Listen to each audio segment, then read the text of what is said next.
नमस्कार। स्वागत है आपका स्प्रेड पीस में। आज सुनिए मुंशी प्रेमचंद की लिखी कहानी घर जमाई। हरिधन जेठ की दोपहरी में ऊख में पानी देकर आया और बाहर बैठा रहा। घर से धुआं उठता हुआ दिखाई दे रहा था और छन छन की आवाजें भी आ रही थीं। उसके दोनों साले उसके बाद आए और घर के अंदर चले गए। दोनों सालों के लड़के भी आए और उसी तरह अंदर दाखिल हो गए। लेकिन हरिधन अंदर नहीं जा सका। 1 महीने से उसके साथ जो व्यवहार हो रहा था, विशेषकर कल उसे जिस फटकार का सामना करना पड़ा था, वह उसके पैरों में बेड़ियां सी डाल रखी थीं। कल उसकी सास ने कहा था, मेरा तुमसे भर गया, क्या मैं तुम्हारी जिंदगी का ठेका लिए बैठी हूं? और सबसे बढ़कर उसकी पत्नी की निष्ठुरता ने उसके दिल को चूर चूर कर दिया था।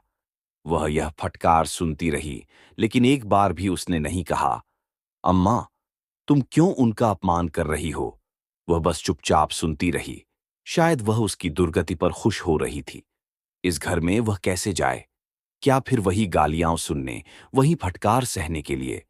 आज इस घर में जीवन के 10 साल गुजारने के बाद उसका हाल यही था।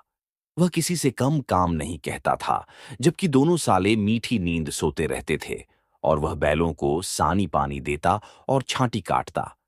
वहां सब लोग पल पल चिलम पीते थे, जबकि वह आंखें बंद किए अपने काम में लगा रहता था।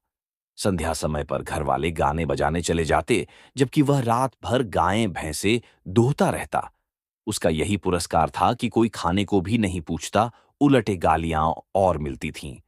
उसकी पत्नी डोल लेकर घर से बाहर निकली और बोली, जरा इसे कुएं से खींच लो, एक बूंद पानी नहीं है। हरिधन ने डोल लिया और कुएं से पानी भर लाया। उसे बहुत भूख लगी थी। उसने सोचा कि अब उसे खाने के लिए बुलाएगी, लेकिन पत्नी डोल लेकर अंदर गई और वहीं रुक गई। हरिधन थका मांदा, भूख से व्याकुल होकर सो गया। अचानक उसकी पत्नी गुमानी आई और उसे जगाया। हरिधन ने पड़े पड़े ही कहा, क्या है? क्या पड़ा भी न रहने देगी या और पानी चाहिए? गुमानी कटु स्वर में बोली, गुर्राते क्यों हो? खाने को बुलाने आई हूं। हरिधन ने देखा, उसके दोनों साले और बड़े साले के दोनों लड़के भोजन कर रहे हैं। उसकी देह में आग लग गई। अब वह इस स्थिति में था कि इन लोगों के साथ बैठकर खा भी नहीं सकता। वह सोचने लगा, मैं इनकी झूठी थाली चाटने वाला हूं। मैं इनका कुत्ता हूं, जिसे खाने के बाद एक टुकड़ा रोटी दे दी जाती है। यही घर है जहां आज से 10 साल पहले उसका कितना आदर सत्कार होता था। साले गुलाम बने रहते थे। सास मुंह जोहती रहती थी। पत्नी पूजा करती थी। तब उसके पास रुपए और जायदाद थी। अब वह दरिद्र है। उसकी सारी जायदाद को इन लोगों ने बर्बाद कर दिया। अब रोटियों के भी लाले हैं। उसके मन में एक ज्वाला सी उठी कि इसी वक्त जाकर सास और साली को भिगो भिगो कर लगाए, लेकिन उसने अपने गुस्से पर काबू रखा। पड़े पड़े बोला, मुझे भूख नहीं है, आज नहीं खाऊंगा। गुमानी ने कहा, न खाओगे मेरी बला से। हाँ, नहीं तो खाओगे, तुम्हारे ही पेट में जाएगा, कुछ मेरे पेट में थोड़ी जाएगा। हरिधन का क्रोध आंसुओं में बदल गया। ये मेरी पत्नी है, जिसके लिए मैंने अपना सब कुछ मिट्टी में मिला दिया। मुझे उल्लू बनाकर ये सब मुझे निकाल देना चाहती है। अब वह कहाँ जाए, क्या करे? उसकी सास आकर बोली, चलकर खा क्यों नहीं लेते जी? रूठते किस पर हो? यहां तुम्हारे नखरे सहने का किसी में बूता नहीं है। जो देते हैं वह मत लेना, और क्या करोगे? तुमसे बेटी ब्याही है, कुछ तुम्हारी जिंदगी का ठेका नहीं लिया है। हरिधन ने मर्माहत होकर कहा, हाँ अम्मा, मेरी भूल थी कि मैं यही समझ रहा था। अब मेरे पास क्या है कि तुम मेरी जिंदगी का ठेका लोगी? जब मेरे पास धन था, तब सब कुछ आता था। अब मैं दरिद्र हूं, तुम क्यों बात पूछोगी? बूढ़ी सास भी मुंह फुलाकर भीतर चली गई। बच्चों के लिए पिता एक फालतू सी चीज, एक विलास की वस्तु है, जैसे घोड़े के लिए चने या बाबुओं के लिए मोहन भोग। मोहन भोग उम्र भर न मिले तो किसका नुकसान है, लेकिन एक दिन रोटी दाल के दर्शन न हो तो फिर देखिए क्या हाल होता है। पिता के दर्शन कभी कभी शाम सवेरे हो जाते हैं। वह बच्चे को उछालता है, दुलारता है, कभी गोद में लेकर या उंगली पकड़कर सैर कराने ले जाता है, और बस यही उसके कर्तव्य की इति है। अगर वह परदेश चला जाए तो बच्चे को परवाह नहीं होती, लेकिन मां तो बच्चे का सर्वस्व होती है। बालक 1 मिनट के लिए भी उसका वियोग सहन नहीं कर सकता। पिता कोई हो, उसे परवाह नहीं, केवल एक उछालने कुदाने वाला आदमी होना चाहिए। लेकिन माता तो अपनी होनी चाहिए, 16 आने अपनी। वही रूप, वही रंग, वही प्यार, वही सब कुछ। अगर वह नहीं है तो बालक के जीवन का स्रोत मानो सूख जाता है। फिर वह शिव का नंदी है, पर फूल या जल चढ़ाना लाजिमी नहीं, बल्कि अख्तियारी है। हरिधन की माता का आज 10 साल पहले देहांत हो गया था। उस वक्त उसका विवाह हो चुका था। वह 16 साल का कुमार था, लेकिन मां के मरते ही उसे पता चला कि वह कितना निस्सहाय है, जैसे उस घर पर उसका अधिकार ही समाप्त हो गया हो। बहनों के विवाह हो चुके थे और भाई कोई दूसरा नहीं था। बेचारा अकेले घर में जाने से भी डरता था। वह मां के लिए रोता था, लेकिन मां की परछाई से डरता था। जिस कोठरी में उसने देह त्याग किया था, वहां उसकी आंखें तक नहीं उठती थीं। घर में एक बुआ थी, जो हरिधन को बहुत दुलार करती थी। अब उसे दूध ज्यादा मिलता था और काम भी कम करना पड़ता था। बुआ बार बार पूछती, बेटा, कुछ खाओगे? पिता भी अब उसे ज्यादा प्यार करते थे। उनके लिए अलग एक गाय मंगवा दी गई थी। कभी कभी उसे कुछ पैसे दिए जाते थे ताकि वह जैसे चाहे खर्च करे। लेकिन इन मरहमों से वह घाव नहीं भरता था, जिसने उसकी आत्मा को आहत किया था। वह दुलार और प्यार बार बार मां की याद दिलाता था। मां की घुड़कियों में जो मजा था, वह क्या इस दुलार में था? मां से मांग कर, लड़कर, ठुनक कर, रूठ कर लेने में जो आनंद था, वह क्या भिक्षा दान में था? पहले वह स्वस्थ था, मांग मांग कर खाता था, लड़ लड़ कर खाता था। लेकिन अब वह बीमार था। अच्छे से अच्छे पदार्थ उसे दिए जाते थे, लेकिन भूख नहीं थी। साल भर तक वह इसी स्थिति में रहा। फिर दुनिया बदल गई। एक नई स्त्री, जिसे लोग उसकी माता कहते थे, उसके घर में आई और देखते देखते एक काली घटा की तरह उसके संकुचित भूमंडल पर छा गई। सारी हरियाली, सारे प्रकाश पर अंधकार का पर्दा पड़ गया। हरिधन ने इस नकली मां से बात तक नहीं की। वह कभी उसके पास नहीं गया। एक दिन वह घर से निकला और ससुराल चला आया। पिता ने बार बार बुलाया, लेकिन उसके जीते जी वह फिर उस घर में नहीं गया। जिस दिन उसके पिता के देहांत की सूचना मिली, उसे एक प्रकार का ईर्ष्यामय हर्ष हुआ। उसकी आंखों में आंसू की एक बूंद भी नहीं आई। इस नए संसार में आकर हरिधन को एक बार फिर मातृ स्नेह का आनंद मिला। उसकी सास ने आर्षवरदान की भांति उसके शून्य जीवन को विभूतियों से परिपूर्ण कर दिया। मरुभूमि में हरियाली उत्पन्न हो गई। सालियों की चुहल में, सास के स्नेह में, सालों के वाक विलास में और पत्नी के प्रेम में उसके जीवन की सारी आकांक्षाएं पूरी हो गईं। सास कहती, बेटा, तुम इस घर को अपना ही समझो, तुम मेरी आंखों के तारे हो। वह उससे अपने लड़कों और बहुओं की शिकायत करती। वह दिल में समझता था कि सास जी उसे अपने बेटों से भी ज्यादा चाहती हैं। पिता के मरते ही वह घर गया और अपने हिस्से की जायदाद को कूड़ा करके रुपयों की थैली लिए फिर आ गया। अब उसका दुगना आदर सत्कार होने लगा। उसने अपनी सारी संपत्ति सास के चरणों पर अर्पण करके अपने जीवन को सार्थक कर दिया। अब तक उसे कभी कभी घर की याद आ जाती थी, लेकिन अब भूलकर भी उसकी याद नहीं आती, मानो वह उसके जीवन का कोई भीषण कांड था, जिसे भूल जाना ही उसके लिए अच्छा था। वह सबसे पहले उठता, सबसे ज्यादा काम करता। उसके मनोयोग और परिश्रम को देखकर गांव के लोग दांतों में अंगुली दबाते थे। उसके ससुर का भाग्य बखारते कि उन्हें ऐसा दामाद मिला है। लेकिन जैसे जैसे दिन गुजरते गए, उसका मान सम्मान घटता गया। पहले वह देवता था, फिर घर का आदमी, अंत में घर का दास बन गया। रोटियों में भी बाधा आने लगी, अपमान होने लगा। अगर घर के लोग भूखों मरते और साथ ही उसे भी मरना पड़ता, तो उसे जरा भी शिकायत नहीं होती। लेकिन जब वह देखता कि और लोग मूंछों पर ताव दे रहे हैं, केवल वह ही दूध की मक्खी बना दिया गया है, तो उसके अंतस्तल से एक लंबी ठंडी आह निकल जाती। उसकी उम्र अभी कुछ 25 साल की थी। इतनी उम्र इस घर में कैसे गुजरेगी? और तो और, उसकी पत्नी ने भी आंखें फेर लीं। यह उस विपत्ति का सबसे क्रूर दृश्य था। हरिधन तो उधर भूखा प्यासा चिंता और दुख में जल रहा था। इधर घर में सासजी और दोनों साले बातें कर रहे थे। गुमानी भी हां में हां मिलाती जा रही थी। बड़े साले ने कहा, हम लोगों की बराबरी करते हैं, ये नहीं समझते कि किसी ने उसकी जिंदगी भर का बीड़ा थोड़े ही उठाया है। 10 साल हो गए, इतने दिनों में क्या 2-3 हजार रुपये नहीं हड़प गए होंगे? छोटे साले ने कहा, मजूर हो तो आदमी घुड़के भी, डांटे भी। अब इनसे कोई क्या कहे। न जाने इनसे कब पिंड छूटेगा या नहीं। अपने दिल में समझते होंगे मैंने 2,000 रुपये नहीं दिए हैं। ये नहीं समझते कि उनके 2,000 रुपये कब के उड़ चुके हैं। सवा सेर तो 1 जून को चाहिए। सास गंभीर भाव से बोली, बड़ी भारी खुराक है। गुमानी माता के सिर से जूं निकल रही थी। सुलगते हुए हृदय से बोली, निकम्मे आदमी को खाने के सिवा और काम ही क्या रहता है। बड़े साले ने कहा, खाने की कोई बात नहीं है। जिसको जितनी भूख हो उतना खाए, लेकिन कुछ पैदा करना चाहिए। ये नहीं समझते कि पहुनाई में किसी के दिन कटे हैं। छोटे साले ने कहा, मैं तो एक दिन कह दूंगा। अब आप अपनी राह लीजिए। आपका कर्ज नहीं खाया है। गुमानी घर वालों की ऐसी ऐसी बातें सुनकर अपने पति से द्वेष करने लगी थी। अगर वह बाहर से 4 पैसे लाता तो इस घर में उसका कितना मान सम्मान होता। वह भी रानी बनकर रहती। न जाने क्यों कहीं बाहर जाकर कमाते उसकी नानी मरती है। गुमानी की मनोवृत्तियां अभी तक बिल्कुल बालपन की सी थीं। उसका अपना कोई घर नहीं था। उसी घर का हितहित उसके लिए भी प्रधान था।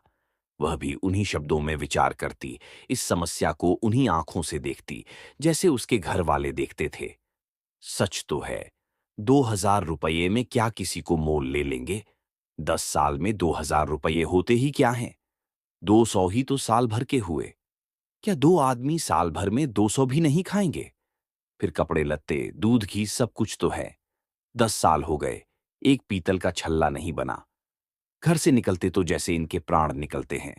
जानते हैं, जैसे पहले पूजा होती थी वैसे ही जन्म भर होती रहेगी। ये नहीं सोचते कि पहले और बात थी, अब और बात है। बहू ही पहले ससुराल जाती है तो उसका कितना महात्म होता है। उसकी डोली से उतरते ही बाजे बजते हैं। गांव मोहल्ले की औरतें उसका मुंह देखने आती हैं और रुपये देती हैं।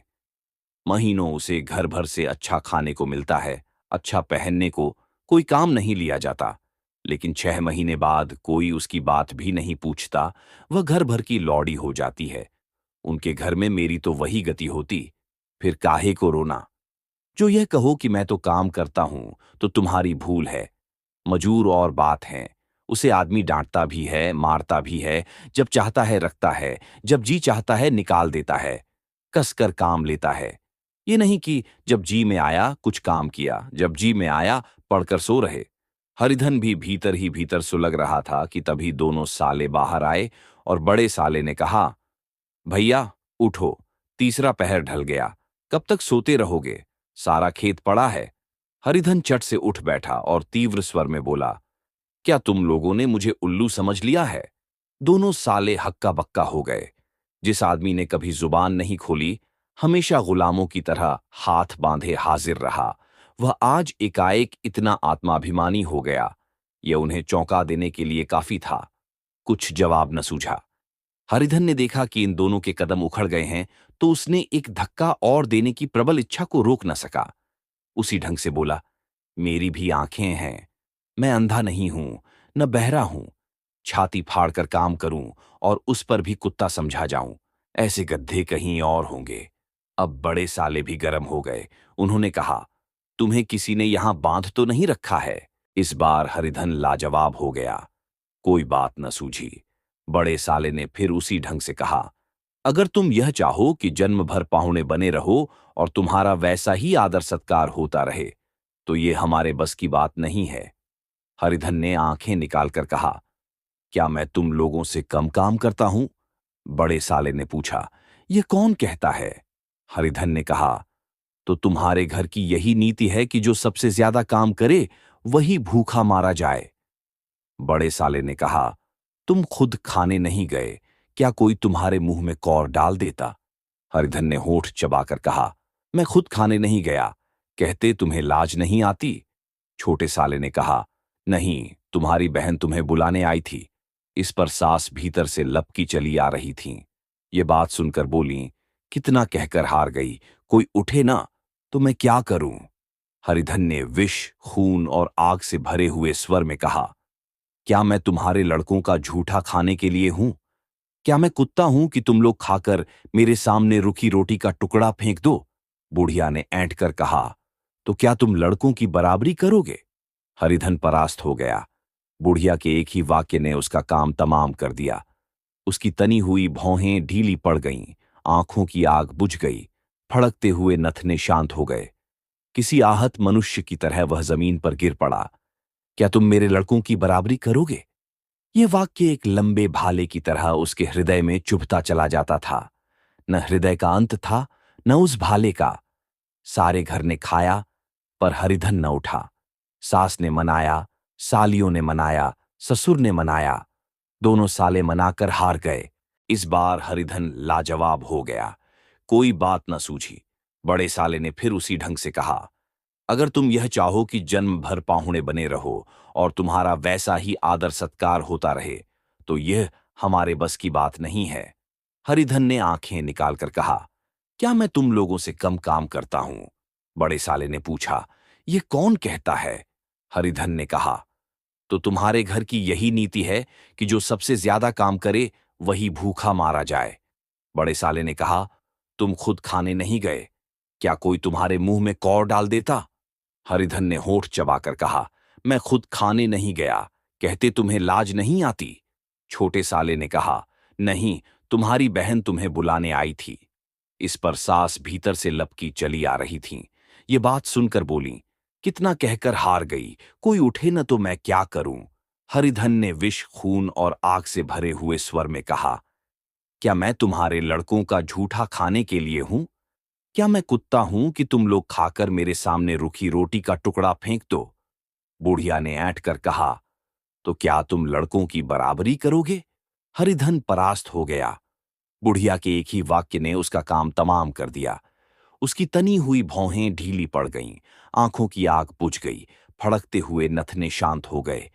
किसी आहत मनुष्य की तरह वह जमीन पर गिर पड़ा। क्या तुम मेरे लड़कों की बराबरी करोगे?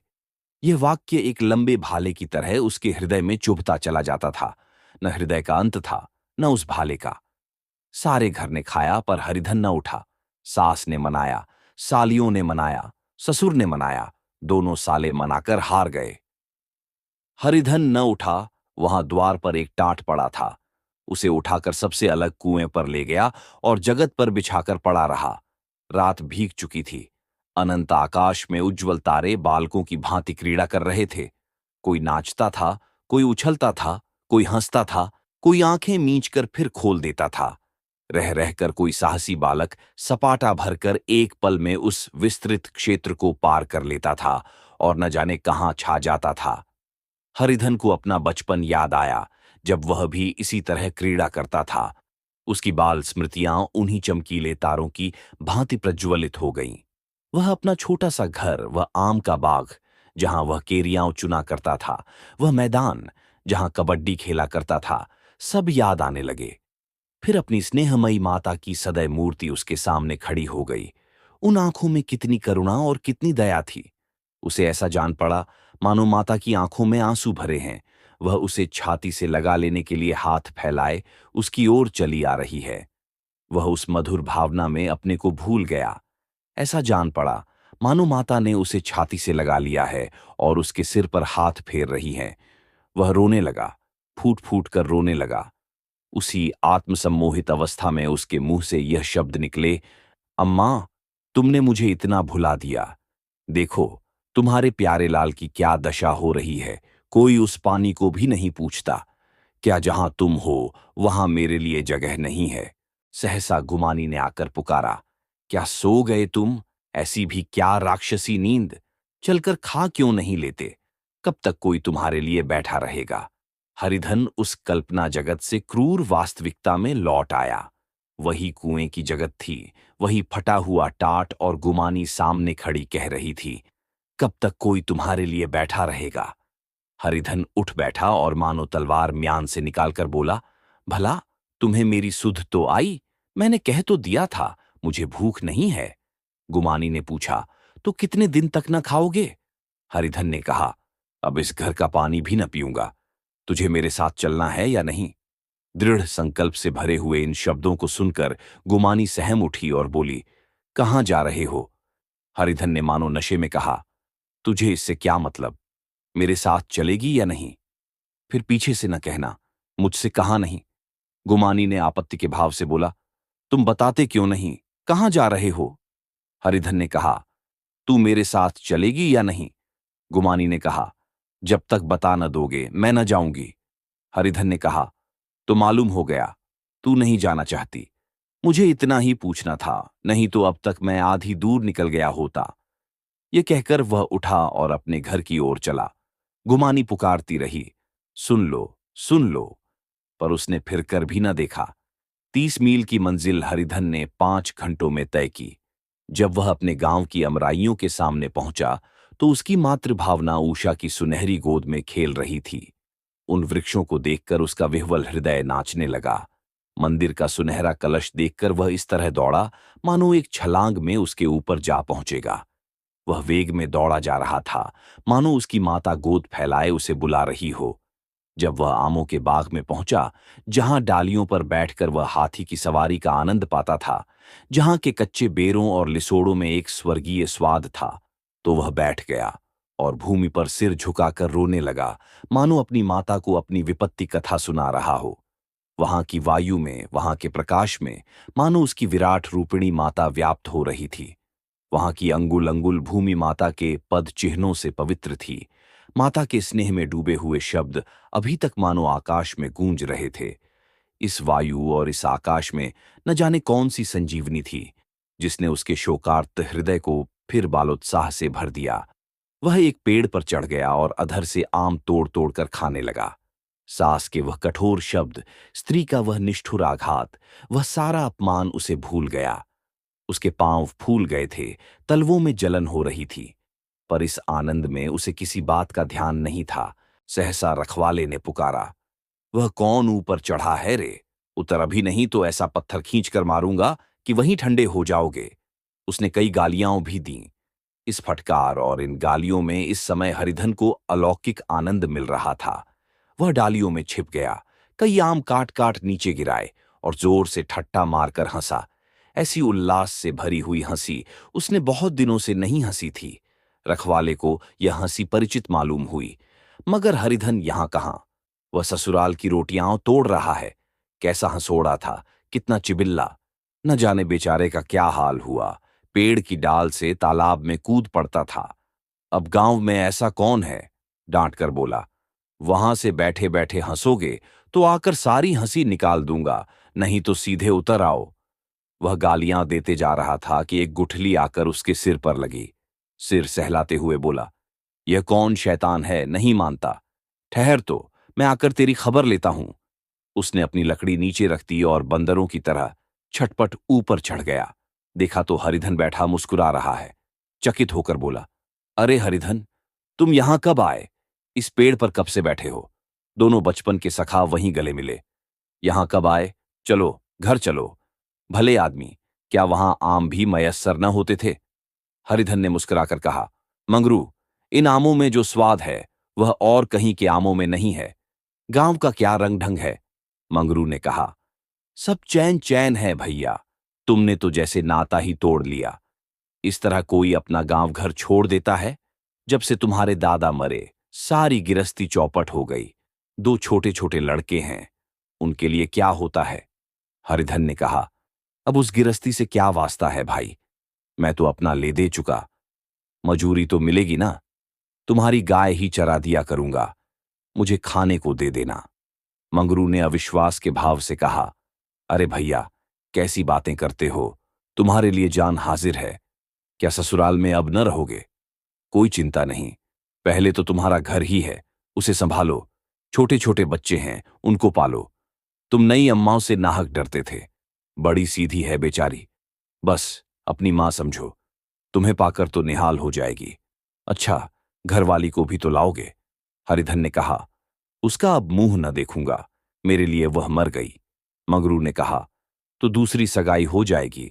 अब की ऐसी मेहरियां ला दूंगा कि उसके पैर धो धो कर पियोगे, लेकिन कहीं पहली भी आ गई तो? हरिधन ने कहा, वह नहीं आएगी। हरिधन अपने घर पहुंचा तो दोनों भाई भैया आए, भैया आए कहकर भीतर दौड़े और मां को खबर दी। उस घर में कदम रखते ही हरिधन को ऐसी शांत महिमा का अनुभव हुआ, मानो वह अपनी मां की गोद में बैठा हुआ है। इतने दिनों ठोकरें खाने से उसका हृदय कोमल हो गया था। जहां पहले अभिमान, आग्रह और हेकड़ी थी, वहां अब निराशा, पराजय और याचना थी। बीमारी का जोर कम हो चुका था। अब मामूली दवा भी असर कर सकती थी। किले की दीवारें छिद चुकी थीं। अब उसमें घुस जाना असाध्य न था। वही घर जिससे वह एक दिन विरक्त हो गया था, अब गोद फैलाए उसे आश्रय देने को तैयार था। हरिधन का निर्वलंब मन यह आश्रय पाकर मानो तृप्त हो गया। शाम को विमाता ने कहा, बेटा, तुम घर आ गए, हमारे धन्य भाग। अब इन बच्चों को पालो। मां का नाता न सही, बाप का नाता तो है ही। मुझे एक रोटी दे देना, खाकर एक कोने में पड़ी रहूंगी। तुम्हारी अम्माओं से मेरी बहन का नाता है, उस नाते से तुम मेरे लड़के होते हो। हरिधन ने मात्र विह्वल आंखों से विमाता के रूप में अपनी माता के दर्शन किए। घर के एक एक कोने से मातृ स्मृतियों की छठा चांदनी की भांति छिटकी हुई थी। विमाता का प्रौढ़ मुखमंडल भी उसी छठा से रंजित था। दूसरे दिन हरिधन फिर कंधे पर हल रखकर खेत को चला। उसके मुख पर उल्लास था और आंखों में गर्व। वह अब किसी का आश्रित नहीं, आश्रयदाता था। किसी के द्वार का भिक्षुक नहीं, घर का रक्षक था। एक दिन उसने सुना, गुमानी ने दूसरा घर कर लिया। मां से बोला, तुमने सुना काकी? गुमानी ने घर कर लिया। काकी ने कहा, घर क्या कर लेगी, ठट्ठा है। बिरादरी में ऐसा अंधेर, पंचायत नहीं अदालत तो है। हरिधन ने कहा, नहीं काकी, बहुत अच्छा हुआ। ला, महावीर जी को लड्डू चढ़ा आऊं। मैं तो डर रहा था कहीं मेरे गले ना आ पड़े। भगवान ने मेरी सुन ली। मैं वहां से यही ठान कर चला था, अब उसका मुंह न देखूंगा। मुंशी प्रेमचंद की कहानी घर जमाई हमें कई महत्वपूर्ण शिक्षाएं प्रदान करती है। सबसे पहली बात यह है कि सामाजिक और पारिवारिक संबंधों की जटिलता को समझना जरूरी है। कहानी में घर जमाई की भूमिका एक नए दृष्टिकोण को प्रस्तुत करती है, जहां पुरुष के लिए आर्थिक रूप से निर्भर होना एक चुनौती बन जाता है। यह हमें यह सिखाता है कि सच्चे संबंधों में समझ, सहिष्णुता और एक दूसरे के प्रति सम्मान होना चाहिए। कहानी यह भी दर्शाती है कि पारिवारिक दायित्वों का बंटवारा समान रूप से होना चाहिए, न कि केवल महिलाओं पर। इसके अलावा यह संघर्ष और सम्मान की भावना को उजागर करती है, जहां मुख्य पात्र अपने आत्मसम्मान के लिए संघर्ष करता है। अंततः यह कहानी इस बात पर जोर देती है कि व्यक्ति को अपने जीवन में स्वतंत्रता और आत्मनिर्भरता प्राप्त करने के लिए संघर्ष करना चाहिए, चाहे परिस्थितियां कितनी भी कठिन क्यों न हों। आप सुन रहे थे मुंशी प्रेमचंद की लिखी कहानी घर जमाई।